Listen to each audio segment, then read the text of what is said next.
Hello and welcome to some more Star Citizen with a development update, an info drop and monthly report. What has Cloud Imperium been working on? What's coming up soon? What might we see by the end of 2020? Let's start with some environment stuff. The first stage of cargo decks were completed, work started on refinery decks as well, and we know there's some sort of gameplay planned with the refinery decks, and there's some evolutions of the cargo deck mechanics that will be coming in the future beyond 3.11. New station interiors and layouts were implemented, and further iterations are planned for the future. New elevator panels are coming soon too. They are also planning to create emergency lighting. These lighting states will eventually be integrated into gameplay systems such as power and provide the potential for more rest stop variations in general.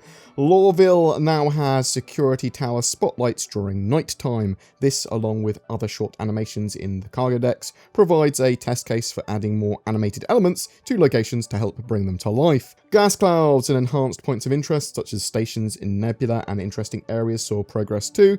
We should be seeing some of this come online potentially by the end of the year. Crusader's landing zone Horizon continues to see progress. They've set up a basic lighting pass. The main critical path elements are now established, including shops, transit systems, and hubs, with most moving from the white box to the grey box phase. Crusader and Horizon are planned to have a split release for Q1 and Q2 2021.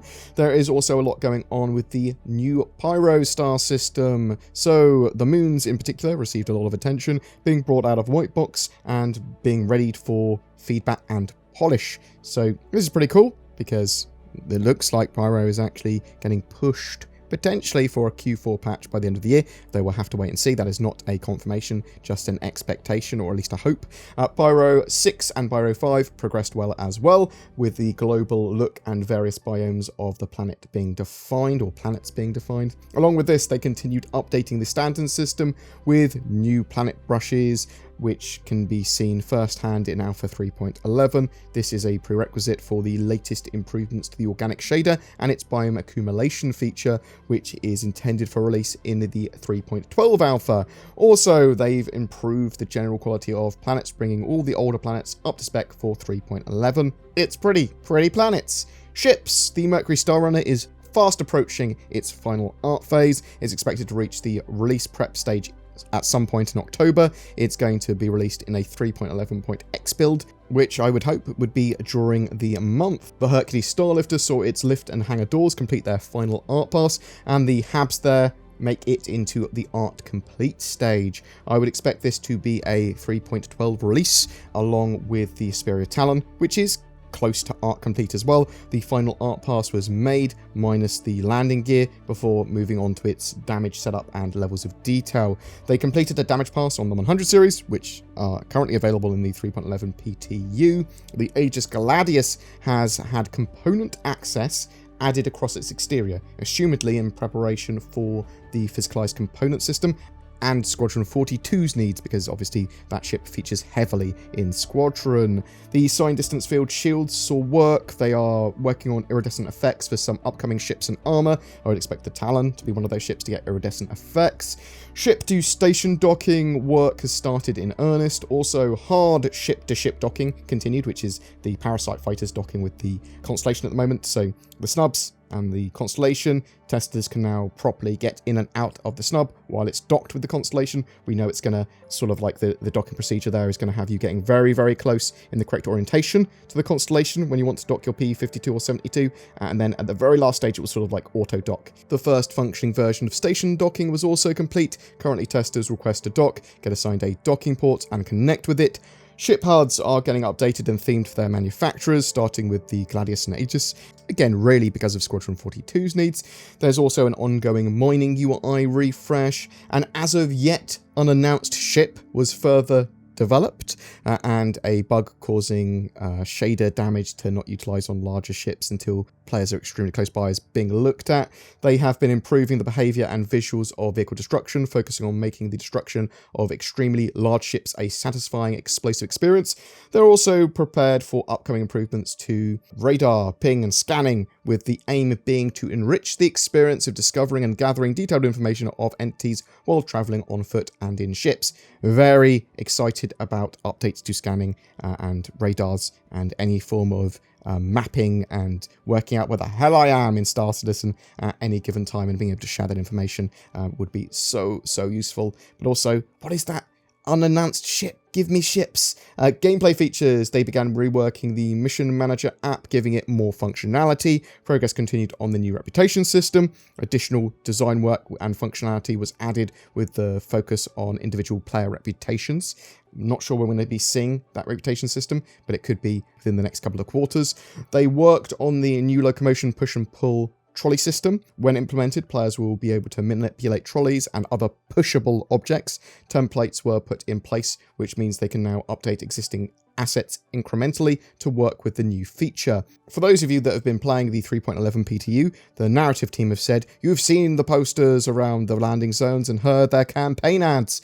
This is referring to the Imperator elections and the different candidates which apparently we will be able to vote on in some form. So they've said, make sure you read up on their latest positions before you go to the polls live this month, and don't forget to cast your vote. Something more is coming with that on the 10th of October, along with a Star Citizen birthday party of some description. So I'm very excited for that. I'm always up for an in-game event. The UIs for inventory, both for players and vehicles, are being further iterated on as well. They made further progress with fire hazards, further developing the code prototype and making network and performance considerations. Weapons, props and animation wise, work began on a new set including scopes, barrel and under barrel attachments for weapons. There is a new LMG, the Bearing FS9, that began its first art pass. There's also the Gemini A03 snipper rifle that entered final art phase 2. Work continued on an armor set due for completion in Q4 2020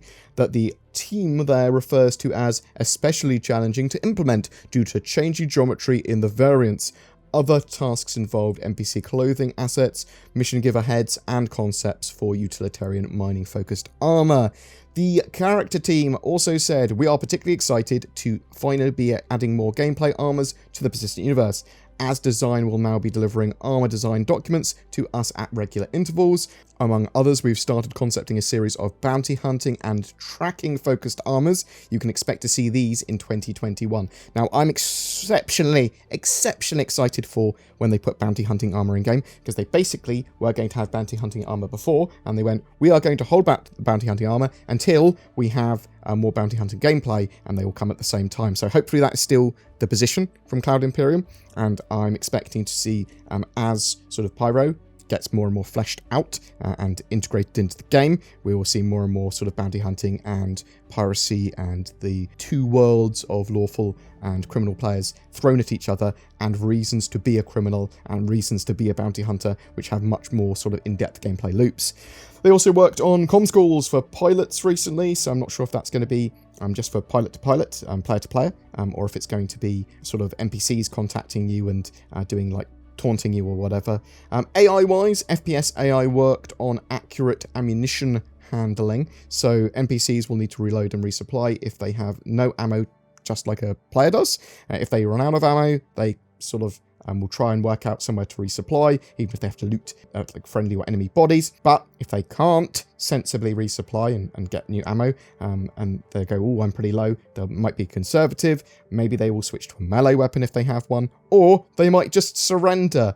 Animations for surrendering and transitions between types of cover have seen work too. General detection and perception of other characters saw improvements. Characters standing on chairs and usables has plagued the game for ages, and they are trying to fix those bugs. The AI team have said the visual bug was always caused by NPCs being attached to usables that would stream out and then stream back in when a player approached the area. In one case, the internal event sent to the player state machine to request the reattachment would be lost and never processed. In the second case, the character would stream in after the usable and several other characters. Those characters would then execute their regular behaviors and could steal that usable from the non-streamed character, causing the usable to fail to attach once they were eventually streamed back in. We want to share this with our community to give you an insight into the necessity of catching these specific situations and making the systems that AI rely on as strong as possible. The long-term plan is to make extensive use of services to populate the environments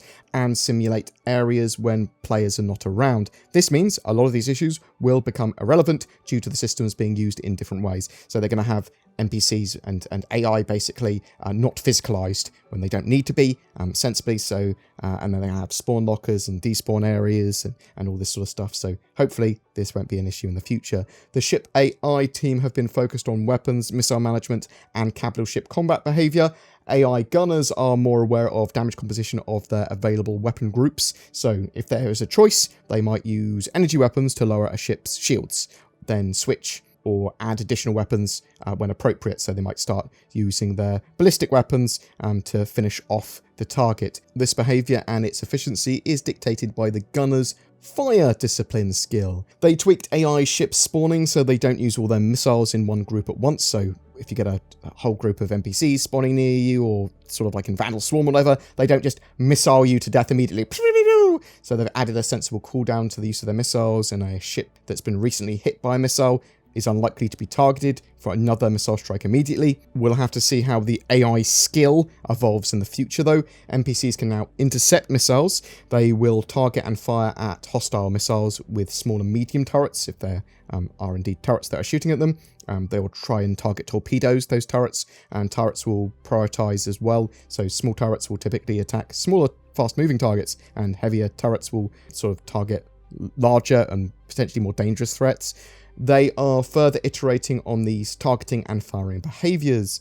Let's have a look at the back end and engine stuff. So the back end people have been focused on deploying, testing, and tuning the meshed loadout service and meshed variable service.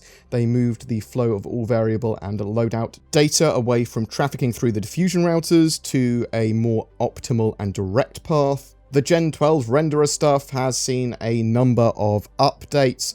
And the Gen 12 renderer is important for a number of reasons, including performance, scalability, and it comes with the much-wanted Vulkan. Recently, tasks including converting the game's post-effects manager, which handles all miscellaneous effects, such as blurred vision and blackouts. The Gen 12 core infrastructure was further developed to be compatible with the configurable graphics pipelines, and the constant shader buffers were further polished. In more layman's terms, they continued work on the Gen 12 renderer stuff, and it's going to be better. It's going to be better for us. Time was spent on the render-to-texture system with the hookup to the texture streaming system now complete. This means they can now runtime generate as many textures as they like and automatically load balance the memory with the rest of the textures in-game. They combated some excessive brightness issues. Render work on the atmosphere clouds and unified ray march continued in earnest. The team sped up and unified the optical depth pre-computations in the absorption layer of atmospheres.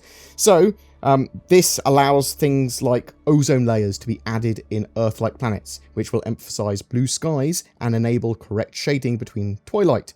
Pretty twilights, pretty planets. I like. And that's really it for the monthly report this time. We're going to be looking at Squadron 42's report in some detail shortly. We do know there's some stuff coming for October 10th as well. It is not CitizenCon, so let's keep on reiterating this. It's just a sort of community celebration day. There's going to be a few bits going on. Obviously, we're thinking that stuff's going to be going on with the Imperator elections as well, but we'll have to wait and see exactly what's planned. I am really excited to see what new ship they're working on. Is this the RSI Odin gunboat? Is this the Xi'an cargo ship, or the mobile refinery ship, or something else, or all of them? Or what have Cloud Imperium got planned for us for the 10th of October and the Intergalactic Aerospace Expo at the end of November? Could we see Pyro in some form by the end of the year? What about the Hercules Starlifter? The iCache wasn't really mentioned here. Is that concerning? Whatever your thoughts, I'd love to hear from you in the comments below.